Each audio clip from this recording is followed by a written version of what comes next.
Assalamualaikum warahmatullahi wabarakatuh. Selamat pagi Bu Rika dan teman-teman. Perkenalkan nama saya Syifa Aulia Nurhaliza dengan NIM 15065199036 dari kelompok 7D3 Teknik Sipil kelas A akan mempresentasikan tentang pekerjaan struktur bawah.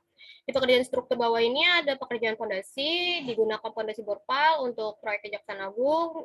Tahapan pekerjaan fondasi diantara pekerjaan persiapan, penentuan titik borpal atau surveying, lalu penentuan urutan pekerjaan dan jumlah sumber daya, lalu ada pengeboran borpal. Di sini ada flowchart pekerjaan dari fondasi borpal, lalu di sini ada produktivitas pekerjaan dibagi 4 zona.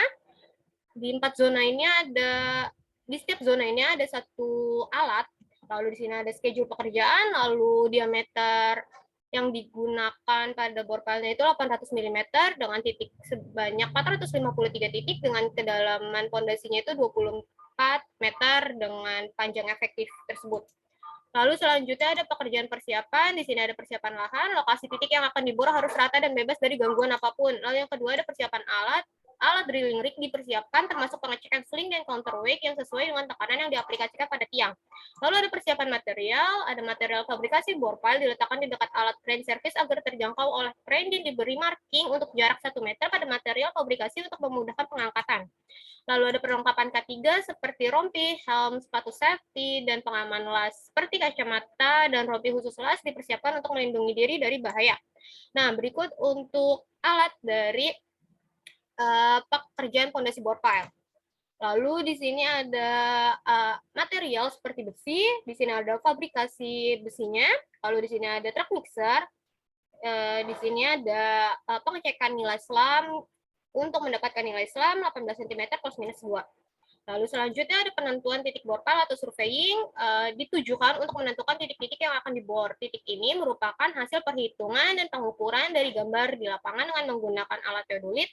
Lalu titik ini dibuat dijaga agar tidak bergerak atau bergeser, maka patok tersebut ditanam di tanah dan diikat oleh tali rapia atau tambang sehingga titik tersebut dapat dengan mudah didapatkan kembali. Nah, berikut dokumentasi. Ini adalah surveyor sedang menembak untuk titik yang akan dibor, dan ini untuk alat buat si tembakannya si teodoli tersebut. Lalu di sini kalau sudah kita tembak, kita patok dan kita beri tanda seperti pilok. Lalu selanjutnya ada pengeboran dan pengecoran bore pile.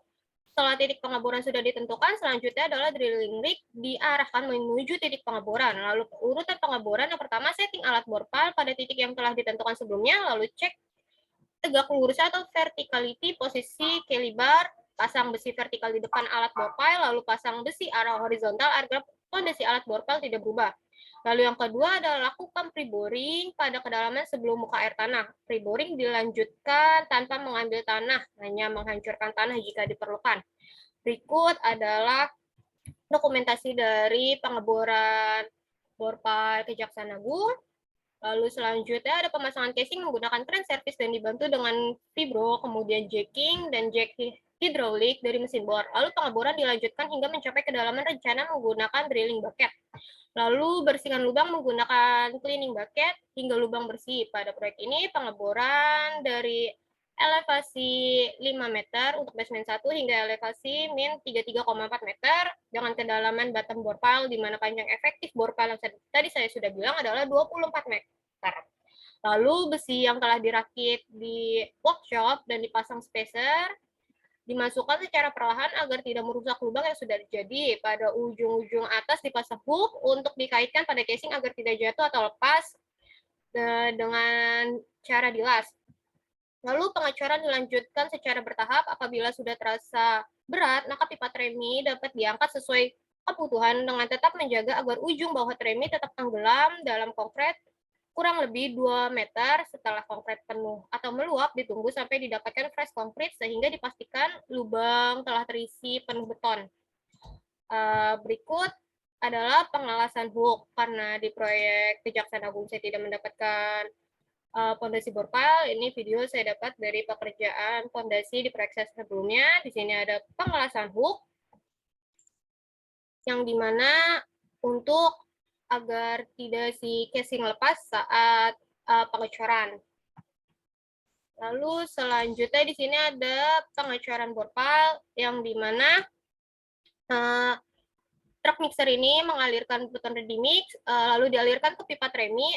Setelah pipa tremi tersebut penuh, kita goncangkan dia ke atas agar si beton ready mix tersebut turun ke bawah agar dia tidak meluap ke atas. Lalu selanjutnya pekerjaan pelkap dan T-beam. Di pekerjaan pelkap dan T-beam ini terdapat ada tahap persiapan, lalu pengukuran dan pembuatan boplang, lalu penggalian pelkap, pemotongan pelkap, pekerjaan lantai kerja, pembersihan pelkap dan T-beam, pekerjaan backcasting, lalu ada pengecoran pelkap dan T-beam. Karena di proyek Kejaksaan Agung ini pekerjaan pelkap dan T-beam secara bersamaan, lalu mereka untuk tahapan pekerjaannya juga secara bersamaan. Nah, berikut ada dana dari pelkap dan T-beam. Nah, di sini ada detail pelkap, ada 3 jenis pelkap. Lalu di sini ada flowchart pekerjaan pelkap dan T-beam. Di sini ada schedule pekerjaan pelkap dan T-beam. Lalu langkah pertama yaitu persiapan. Pada tahap ini yang diperlukan adalah membuat shop drawing, menyiapkan material dan alat yang digunakan pada pekerjaan pelkap dan T-beam. Pada jangkauan terdekat crane, pada saat pendatangan material, dipastikan posisi kendaraan angkut material berada pada jangkauan terdekat crane. Selanjutnya, tempatkan material pada stockyard atau gudang penyimpanan sesuai dengan site installation yang telah digunakan. Lalu ada pekerjaan pengukuran dan pembuatan boplang. Di sini ada pengukuran digunakan untuk menentukan elevasi galian, lalu ada penentuan ukuran pelkap dan penentuan ukuran backcasting yang digunakan. Berikut adalah contoh dari pekerjaan pengukuran dan pembuatan boplang. Lalu selanjutnya ada pekerjaan galian. Penggalian dilakukan berdasarkan desain yang sudah dibuat dengan kedalaman dan tebal pelkap yang ingin dibuat. Nah, ini berikut contoh dari pekerjaan galian. Lalu selanjutnya ada pekerjaan bobokan borpal. Borpal yang sudah dipancang sebelumnya dihancurkan tanpa memotong tulangan dengan menyisakan borpal setinggi 10 cm dari tanah. Berikut animasi dari pekerjaan bobokan borpal. Lalu ada pekerjaan lantai kerja. Sebelum melaksanakan pekerjaan pembersihan dan backcasting, perlu dibuat urukan pasir setebal 10 cm dan lantai kerja setebal 5 cm. Berikut adalah animasi dari pekerjaan lantai kerja. Lalu ada pekerjaan pembersihan. Terdapat 2 pekerjaan pada pembersihan ini. Yang pertama, pemotongan besi sesuai dengan desain dan pemasangan besi pelkap dan T-beam. Lalu yang kedua ada pemasangan pembesian kolom di atasnya dan pemasangan besi terkait pelkap dan T-beam. Nah, berikut ini animasi dari pekerjaan pembesian. Dan ini merupakan video dari pekerjaan pembesian pelkap.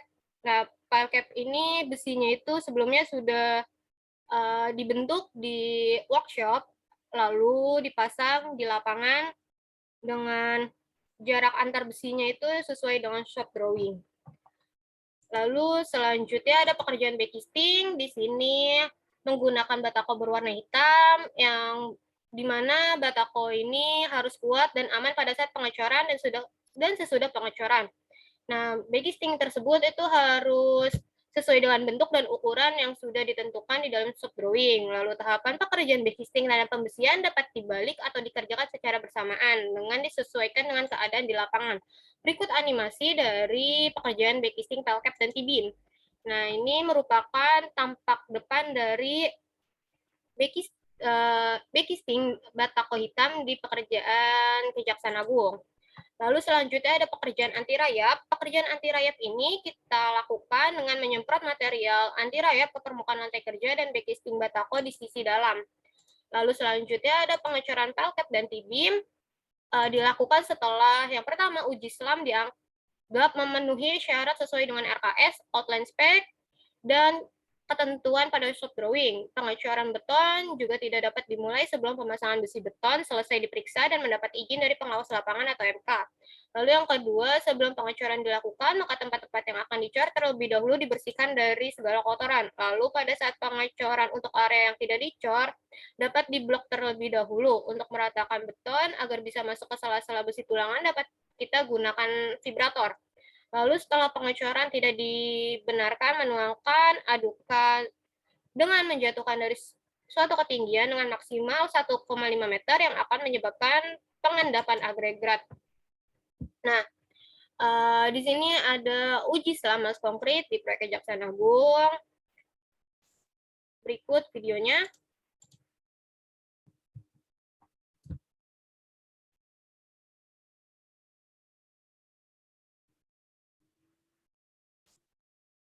berikut video dari uji Islam Mas Konkret di Kejaksaan Agung.